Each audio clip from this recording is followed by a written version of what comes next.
여러분 안녕하세요. 네. 오늘은 정말 따뜻한 봄날 안식일입니다. 오늘 미세먼지도 없고 깨끗한 하늘을 볼 수 있어서 정말 행복합니다. 오늘은 은혜의 전달자라는 제목으로 같이 말씀을 나누려고 하는데요. 여러분 교회가 일단 성경만 잘 가르치고 또 성도들로 하여금 예수님을 잘 믿게 하면 됐지. 뭐하러 반찬 봉사다, 공부방이다 이런 걸 자꾸 하려고 할까요? 우리가 지지난 주에 이제 수요일 날 여기 다니면서 초등학교에 다니면서 이제 다 전단지를 1000장을 나눴습니다. 1000장을 나눴는데 온 사람이 이제 2명 왔고요. 그 중에 현재 1명이 하겠다고 그렇게 됐습니다. 정말 안 오겠다고 하는 사람들한테 거기다가 사탕까지 붙여가지고 주면서 오라고 하는 이유가 뭘까요?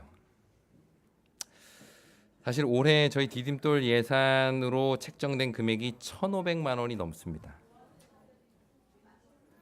그 돈 나중에 땅이라도 한 평 더 사는데 보태는 게 더 낫지, 굳이 안 오겠다는 사람들에게 이렇게 많은 돈들을 쏟아 부으려고 하는 이유가 뭐냐는 겁니다. 중요한 거는 성도들이 하나님 잘 믿게 하고, 그래서 결국 영생 얻게 하고, 그게 교회의 가장 중요한 일인데, 교회는 왜 자꾸 독거노인 돌보고 기초수급자 가정을 돕는 일을 하려고 하는 걸까요?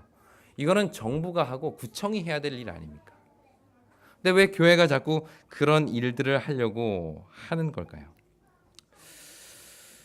오늘은 성경을 통해서 우리가 그토록 중요하게 생각하는 그 개인의 구원이 과연 이웃들과 어떤 관련이 있는지를 좀 살펴볼 필요가 있는 것 같습니다. 우리는 흔히 나의 구원을 그냥 나와 하나님과의 관계로만 이해를 해왔습니다. 그런데 과연 예수님은 우리에게 구원과 이웃의 관계를 뭐라고 설명을 할까? 오늘 우리 누가복음에 있는 말씀을 통해서 그 답을 찾아보도록 하겠습니다. 누가복음 10장 25절을 같이 읽겠습니다. 누가복음 10장 25절입니다.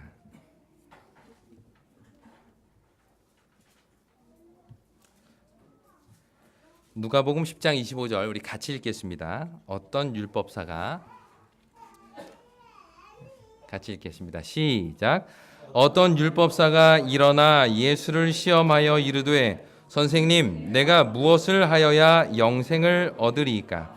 이날 한 율법사가 예수님께 나와서 질문을 던졌어요. 그 질문이 뭐냐면 내가 무엇을 하여야 영생을 얻겠습니까? 라는 질문입니다. 사실 이 질문은 조금 과장해서 말씀을 드리면 성경 전체를 아우르는 질문이에요. 하나님께서 우리에게 이 성경이라는 책을 주신 이유는 인류의 구원을 위해서 주신 겁니다. 죄에 빠져서 멸망할 수밖에 없는 인간들에게 구원의 방법을 알려주시기 위해서 이 성경을 주신 거예요. 그래서 이 성경 전체는 어찌 보면 내가 무엇을 하여야 영생을 얻으리이까? 라는 이 질문에 대한 대답입니다. 그러니까 이 질문에 대한 예수님의 대답을 잘 이해하는 것이 어떻게 보면 성경 전체를 이해하는 데 가장 중요한 기본이 되겠죠. 자, 질문을 제가 다시 한번 읽어보겠습니다. 선생님, 내가 무엇을 하여야 영생을 얻으리이까? 자, 이 질문은 개인의 구원에 대한 질문이에요. 지금 누구의 구원을 묻고 있어요? 나의 구원입니다. 우리 조상의 구원도 아니고 우리 자녀들의 구원도 아니고 내가 구원받는 방법이 뭡니까? 이게 질문의 요입니다. 그때 예수님께서 이런 말씀을 하시죠. 26절 예수께서 이르시되 율법에 무엇이라 기록되었으며 내가 어떻게 읽느냐? 그러니까 대답을 율법사에게 넘긴 거예요. 그래서 율법사가 대답합니다. 27절 같이 읽겠습니다. 시작. 대답하여 이르되 내 마음을 다하며 목숨을 다하며 힘을 다하며 뜻을 다하여 주 너희 하나님을 사랑하고 또한 내 이웃을 내 자신과 같이 사랑하라 하였나이다. 자, 이건 누구의 질문 대답인가 하면 율법사의 대답입니다. 근데 이 율법사의 대답은 성경에 있는 내용을 그대로 이야기하는 거예요. 여기에 대한 예수님의 평가는 어땠어요? 28절 예수께서 이르시되 내 대답이 뭐하다? 옳다는 겁니다. 그게 맞다는 거예요. 한번 잘 보십시오. 개인의 구원, 나의 구원의 방법이 뭡니까? 라고 묻는 개인의 구원에 대한 질문에 성경은 하나님을 사랑하는 것과 이웃을 사랑하는 것을 이야기하고 있습니다. 근데 우리가 10장을 더 읽어보면 그 뒷부분은 다 하나님 사랑과 이웃 사랑 중에 다 어디에 대한 이야기예요? 이웃 사랑에 대한 이야기예요. 다시 말씀드리면 개인의 구원은 무엇과 연결이 되어 있어요? 이웃과의 관계에 연결이 되어 있다는 겁니다. 내가 어떻게 하면 영생을 얻겠습니까? 라고 이야기할 때 이웃 사랑을 이야기했다는 것. 이것은 우리가 되게 중요하게 생각해야 될 부분입니다. 사실 개인의 구원은 결코 개인만의 문제가 아니라는 것을 여기에서 보여주고 있습니다. 영생의 길은 하나님을 사랑하는 것과 더불어 이웃을 사랑하는 것, 이게 개인의 구원과 긴밀하게 연결이 되어 있다는 겁니다. 사실 그동안 우리는 하나님을 사랑하는 것에 대해서는 많이 집중해 왔어요. 화요일, 금요일, 안식일 예배드리고 꼬박꼬박 교회 나와서 기도하고 말씀하고 찬양하고 성경 공부하고 이런 거 다 뭐 하기 위해서 하는 겁니까? 이거 하나님과의 관계를 위해서 하는 거죠. 여기에 대해서는 저희가 많은 관심을 기울여 왔습니다. 그런데 문제는 교회가 속한 공동체에 대한 역할은 어찌 보면 전무하다 할 정도로 미미해왔던 게 사실입니다. 많은 다른 교회들을 가봐도 대부분의 프로그램들은 성경 가르치고 하나님 잘 알고 기도하고 찬양하는 일에 집중이 되어 있지 이웃사랑에 대한 프로그램을 가지고 있는 교회들이 그렇게 많지가 않다는 겁니다. 교회가 그 자리에 서 있은 지 벌써 40년, 50년이 넘은 교회라 할지라도 이웃 사람들은 그 교회가 뭐 하는 교회인지 심지어 교회가 거기 있는지조차 모르고 사는 경우가 태반이라는 거예요. 하나님을 사랑하는 일에만 집중한 나머지 이웃을 내 몸과 같이 사랑하는 그 부분은 등한히 해왔다는 것이죠. 물론 하나님을 사랑하는 일과 이웃을 사랑하는 일이 결코 별개의 일은 아닙니다. 그런데 문제는 현실에서는 이웃사랑과 하나님의 사랑이 너무나도 큰 괴리를 우리가 느끼면서 살아간다는 것입니다. 그렇게 교회는 빛과 소금이 되기보다는 세상과 격리돼서 점점 세상과의 벽을 쌓아놓고 살아가는 것이 이 오늘날의 교회의 모습이 아니었나 하는 생각을 해보게 되죠. 내가 하나님 잘 믿고 기도 열심히 하고 신앙 생활 잘 하는 거는 자신 있는데 교회 밖에 있는 사람을 교회 안으로 예수님께로 인도하는 일은 우리에게 너무 큰 부담 아닙니까? 하나님을 사랑하는 일에는 우리가 많은 관심을 가지고 있고 심지어 저도 지금까지 이 설교를 준비해 보면서 설교를 쭉 지금까지 해왔던 설교를 보니까 주로 하나님 사랑에 대한 설교를 많이 했더라고요. 근데 정작 이웃 사랑에 대한 부분들은 너무 많이 간과되어 있었던 것이 사실이라는 거예요. 그러나 기억하십시오. 개인의 구원은 나의 이웃, 내가 속한 공동체와의 관계와 아주 중요한 관련이 있다는 사실입니다. 개인의 구원을 묻는 율법사에게 이웃사랑을 이야기한 이유가 바로 거기에 있는 것이죠. 이것은 하나님을 사랑한다는 이유로 이웃사랑을 등한히 했던 율법사, 유대인들에 대한 예수님의 질책이었습니다. 성경은 세상과 동떨어진 삶을 우리에게 요구하지 않아요. 교회가 하나님만 잘 믿게 하면 되지 왜 자꾸 반찬 봉사하려고 하고 공부방 하려고 하고 왜 돈도 없는데 왜 다른 사람들에게 이렇게 나눠주는 일에 신경을 쓰고 에너지를 쏟느냐라고 생각하는 우리에게 예수님은 이날 분명히 이야기하십니다. 구원에 대해서 묻느냐? 너 자신의 구원에 대해서 묻느냐? 하나님을 사랑할 뿐만 아니라 이웃을 사랑해라. 이것이 어찌 보면 성경 전체가 이야기하고 있는 내가 무엇을 하여야 영생을 얻으리까? 라는 질문에 대한 예수님의 대답이었던 것입니다. 그런데 많은 경우에 교회는 저 산 위에다가 그냥 초막셋을 짓고 그냥 우리끼리 여기서 행복하게 지내기를 원할 때가 참 많아요. 예수님께서 변화산에 올라가셨을 때 그때 정말 환하게 엘리야와 모세가 나타났습니다. 거기서 그 모습을 보는 게 너무 황홀했죠. 그때 베드로가 뭐라고 이야기를 해요? 예수님, 우리 여기다가 그냥 아예 내려가지 말고 초막 셋을 딱 짓고 우리 같이 여기서 그냥 계속 있읍시다. 여기 너무 좋습니다. 우리끼리. 오늘 우리의 모습이 그렇지 않습니까? 우리끼리 교회 안에서 모여서 예배드리고 지내는 거 너무 편하고 좋으시죠. 같이 교제하고 같이 식사하고 같이 놀러 다니고 자꾸 여기에 초막 세 개를 짓고 우리만의 공간을 만들고 싶은 욕구가 자꾸 떠오릅니다.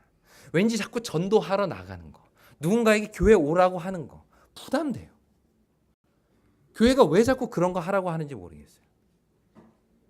근데 여러분, 우리가 잊지 말아야 할 것은 이날 예수님께서 변화산에 올라가신 이유는 거기에 머물기 위함이 아니었습니다. 거기에 초막 짓고 영원히 살기 위함이 아니었다는 거예요. 그날 예수님께서 변화산에 올라가신 이유는 뭐였을까요? 산 밑에 예수님의 사명을 위한 기도의 시간이었어요.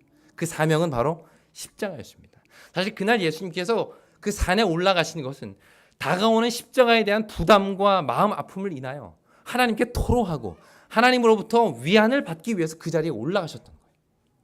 다시 말해서 산 위의 그 기도의 시간은 산 아래서의 사역을 위한 준비의 시간이었습니다. 그런데 자꾸 우리는 그 산 위에 그냥 머물고 싶어요. 우리가 해야 되는 일들을 자꾸 안 하고 싶어요. 초막셋을 산에다가만 그냥 짓고 거기에 영원히 살고 싶어요. 그런 마음이 자꾸 드는 것이죠. 우리들만의 교회, 우리들끼리의 교제, 참 편하고 마음에 부담도 없지만 사실은 그것은 개인의 구원을 위해서도 부족하다는 것입니다. 이날 예수님께서는 개인의 구원을 묻는 율법사에게 이웃사랑을 말씀하셨고요. 그 이웃사랑에 대한 대답으로 우리가 잘 아는 선한 사마리아인의 비유를 말씀하셨습니다. 우리 30절 같이 읽겠습니다. 10장 30절 예수께서 시작. 예수께서 대답하여 이르시되 어떤 사람이 예루살렘에서 여리고로 내려가다가 강도를 만나매 강도들이 그 옷을 벗기고 때려 거의 죽은 것을 버리고 갔더라. 자, 여기 어떤 사람이 등장합니다. 어떤 사람이에요? 이 사람은 이 비유 안에 등장하는 여러 사람 중에 유일하게 아무 소개도 안 됐습니다. 자, 여기 등장하는 사람이 누가 있죠? 제사장, 레위인, 그들의 직분이 소개되어 있고요. 또 누가 나와요? 사마리아인, 그 사람의 출생이 나와 있고요. 그 다음 여관주인, 직업도 나옵니다. 근데 유독 아무 소개도 안 돼 있고 그냥 어떤 사람이라고 소개되어 있는 사람은 딱 이 사람밖에 없어요. 그것은 아마도 어떤 이 사람은 특정한 어떤 사람이라기보다는 누구나 이 사람이 될 수 있다는 것을 이야기해 주지 않나 하는 생각을 해보게 됩니다. 자, 이렇게 강도 만난 사람이 길거리에 쓰러져 있을 때 레위 제사장이 지나가고 레위인이 지나갑니다. 그런데 성경은 둘 다 이들에 대해서 31절과 32절에 의도적으로 동일한 표현을 쓰고 있는데 어떤 표현이에요? 보고 피하여 지나갔고 보고 피하여 지나갔다. 둘 다 보고 피하여 지나갔다. 이 피하다라는 건 의도적으로 회피했다는 겁니다. 내가 분명히 봤는데 내 도움이 필요한 사람이 분명히 있는데 일부러 피했다는 것이죠. 근데 바로 그 다음 절 33절 어떤 사마리아 사람은 여행하는 중 거기 이르러 그를 보고 불쌍히 여겨. 자, 여기 세 사람의 공통점과 차이점이 있습니다. 자, 첫 번째는 공통점이 뭐예요? 세 명 다 뭐 했다는 거예요? 봤다는 겁니다. 내 도움이 필요한 죽어가는 사람을 봤다는 거예요. 이건 다 공통점입니다. 차이점은요? 처음에 둘은 보고 피했어요. 사마리아 사람은 보고 불쌍히 여겼어요. 여러분, 이 불쌍히 여기다라는 표현은 성경 이 신약 복음서에 누구에게만 적용되는 표현인가 하면 예수님한테만 적용되는 표현이에요. 예수께서 그 사람을 보고 불쌍히 여기사 그에게 이르시되 그를 어루만지시되 그를 일으키시되 그를 고치시되. 예수님이 늘 다른 사람을 구원해 주시고 고치셨을 때의 그분의 마음이 이 불쌍히 여김이라고 늘 성경은 표현하고 있습니다. 이 두 무리의 차이는 본 것이 아니라 보고 난 이후에 어떻게 했느냐. 그게 이들의 차이였던 것이에요. 1985년이었습니다. 11월 추운 겨울이 다가오고 있는 그때에 인도양에서 조업을 마치고 이제 부산항으로 돌아오던 그 배가 한 척 있었습니다. 광명 87호라는 배인데요. 그 큰 배를 타고 이제 바다에 오고 있었는데 저 멀리 한 작은 목선을 발견하게 돼요. 가봤더니 흔히 우리가 알고 있는 보트 피플이었습니다. 그 당시 85년에는 그 베트남 내전이 아주 한창 심할 때여서 피하기 위해서 이제 작은 보트에다가 수많은 사람이 타고는 무작정 출발한 겁니다. 어디든 가자. 여기서 못 살겠다. 그걸 보고는 이 선장이 이제 무전을 합니다. 회사에다가 어떻게 할까요? 그냥 와라.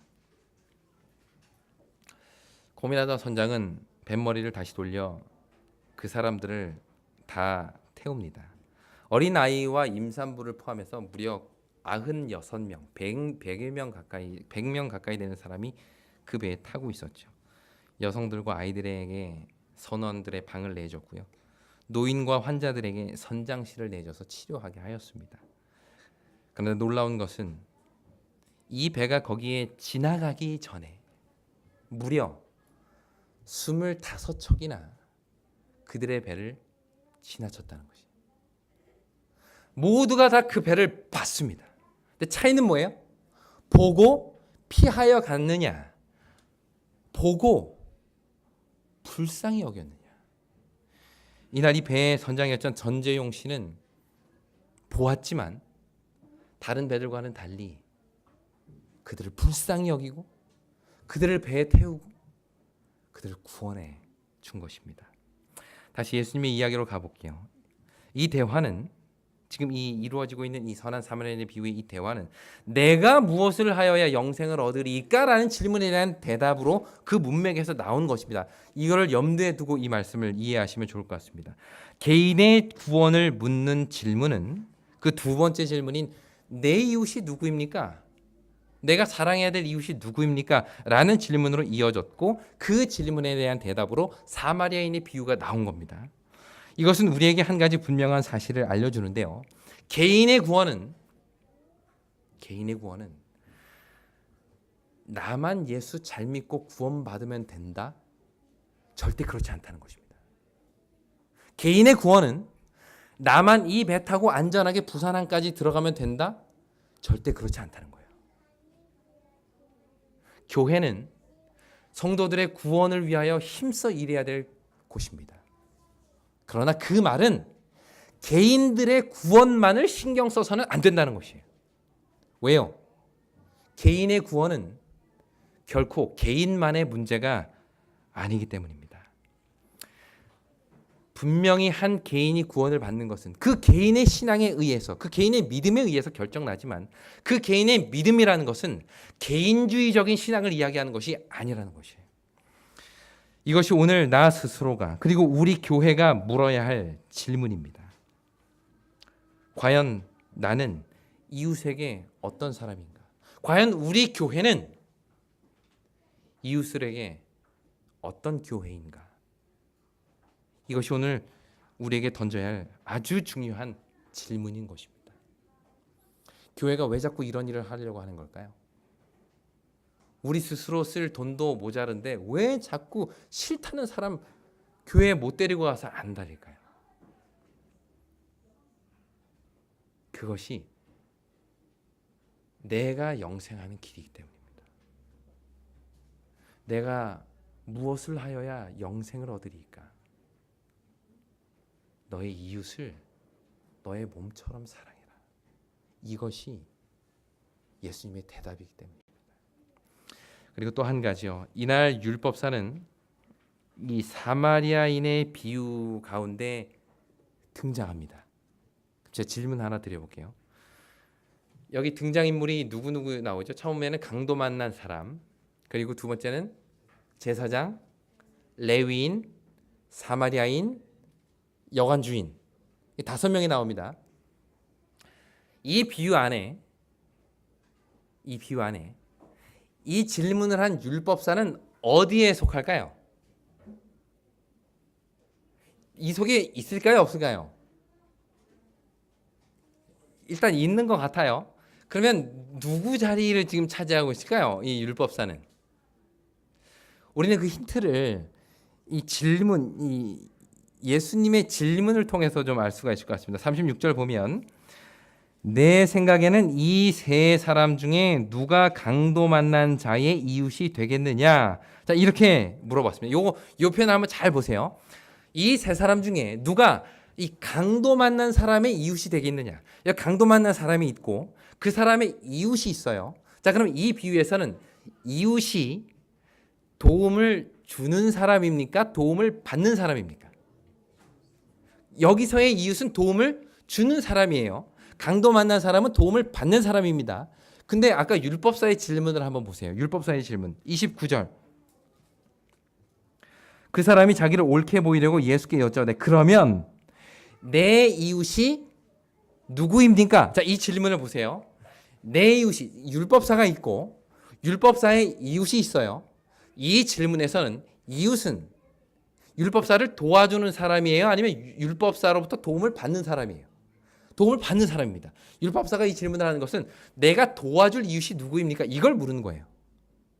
근데 예수님께서는 이 비유에서 뭐라고 말씀하셨는가 하면 아니야. 그대로 내려와서 이웃은 너가 도와주는 사람이 아니라 도움을 받는 사람이야. 라는 말씀을 하신 거예요. 누가 이 강도 만난 사람의 이웃이 되겠느냐? 여기서의 이웃은 도움을 주는 사람이었습니다. 그러면 이 비유에서의 이 사마리아인은 과연 누구를 의미하는 걸까요? 실물교훈 382페이지에는 이렇게 이 비유를 설명을 합니다. 이 사마리아 사람은 그리스도를 대표한다. 우리가 상처를 입고 죽게 되었을 때에 그분은 우리를 불쌍히 여기셨다. 그분은 우리를 피해 지나가지 않으셨으며 우리로 속절없이 아무 소망도 없이 죽도록 버려두지 않으셨다. 그분은 당신의 원수를 구원하시려고 죽으셨다. 이 비유에서 예수님은 놀랍게도 내가 도와야 될 이웃이 누구입니까? 라고 묻는 사람 율법사에게 아니야. 너는 강도 만난 사람이야. 이웃은 누구냐? 너를 도와준 사람이야. 라는 내용으로 설정을 합니다. 결국 예수님께서는 이 비유를 통해서 율법자 자신은 누군가로부터 도움을 주기 이전에 도움 받은 사람이라는 것을 깨닫도록 하셨다는 거예요. 이것이 이 비유의 핵심입니다. 성경은 우리에게 도움을 주는 사람이 되라 라고 이야기하기 이전에 너가 도움받은 사람이라는 것을 반드시 기억해라 라고 말씀을 해주신 거죠. 하지만 이 비유는 거기서 끝나지 않습니다. 36절에서 누가 강도 만난 자의 이웃이 되겠느냐 라고 물으신 후에 예수님은 이런 말씀을 하십니다. 37절 예수께서 이르시되 가서 너도 이와 같이 하라. 이와 같이는 누구와 같이예요? 사마리아인과 같이. 두 번째는 예수님은 이 율법사의 자리를 누구의 자리에다 둬요? 선한 사마리아. 너가 하나님으로부터 은혜를 받은 사람이라면 이제는 가서 받은 은혜를 뭐 해라? 나눠라. 우리가 왜 그렇게 나누며 사는 게 힘들까요? 내 시간과 돈과 마음을 다른 사람들에게 쏟아붓는 일이 왜 우리에게는 이렇게 큰 부담이고 짐일까요? 어쩌면 그 이유는 나 스스로가 예수님으로부터 큰 은혜를 경험한 사람이라는 것을 모르고 살기 때문은 아닐까요? 자꾸 교회에서는 이웃을 사랑해라, 나눠라, 강도 만난 사람 도와줘라 자꾸 이야기를 하는데 그게 너무 힘든 거예요. 안 되는 겁니다. 나를 위해서 돈 쓰기도 부족하고 나를 위해서 시간 쓰기도 힘든데 자꾸 와서 봉사해라 뭐 해라 부담스럽죠. 그 이유가 뭘까요? 그것은 아마 내가 쓰러져 있을 때 내가 강도 만나서 죽음을 헤매고 있을 그때에 예수께서 나를 구원해 주신 그 은혜를 아직도 내가 모르고 살기 때문에 그런 것은 아닐까요? 예수님께서 십자가에 달리기 전날 밤 제자들에게 이런 유언을 남기셨습니다. 요한복음 13장 34절, 내가 너희를 사랑한 것 같이 너희도 서로 사랑하라. 여러분, 참 이 말이 부담스럽지 않으세요? 정말 나는 미워 죽겠는데, 저 사람 정말 부담스러워 죽겠는데, 교회에서도 보기 싫은데 사랑하라는 겁니다. 그런데 이러한 부담을 가지고 있는 이유는 이 말씀을 반쪽짜리로만 이해했기 때문입니다. 이 말씀을 잘 보십시오. 내가 너희를 사랑한 것 같이 너희도 서로 사랑하라. 이 말은 예수님은 그분의 사랑을 먼저 경험한 사람이 아닌 사람에게는 결코 사랑하라 얘기하지 않으셨어요. 이것은 내가 너를 사랑하는 것을 너가 깊이 깨달으면, 그것을 알게 되면 너도 사랑해라, 그 말입니다. 남을 사랑하는 일이 왜 이렇게 힘들까요? 왜 이렇게 부담스러울까요? 왜 이렇게 버거울까요? 그것은 내가 아직 예수의 사랑을 모르기 때문이 아닐까요? 내가 너를 사랑한 것 같이 라는 말은 내가 너 얼마나 사랑하는지 알잖아. 내가 너를 얼마나 위하는지 너는 알잖아. 그 마음으로 너도 사랑해라, 이 말입니다. 오늘 내용으로 돌아가세요. 오늘 예수님께서는 우리에게 죄로 인해 죽을 수밖에 없는 우리를 그냥 지나치지 않으시고 자신의 모든 것을 쏟아부으시면서 우리를 구원하신 그 예수님의 은혜를 먼저 받은 자로서 가서 너도 이와 같이 하라 라고 말씀하신다는 것, 우리는 기억해야 할 것입니다. 그럴 때에 비로소 우리는 누군가의 이웃이 될 수 있는 거죠. 그런 의미에서 이 개인의 구원은 이웃사랑과 긴밀하게 연결이 되어 있는 겁니다. 내가 예수를 통해서 개인의 구원을 경험했을 때 비로소 나도 가서 그들의 이웃이 되어줄 수 있다는 것이에요.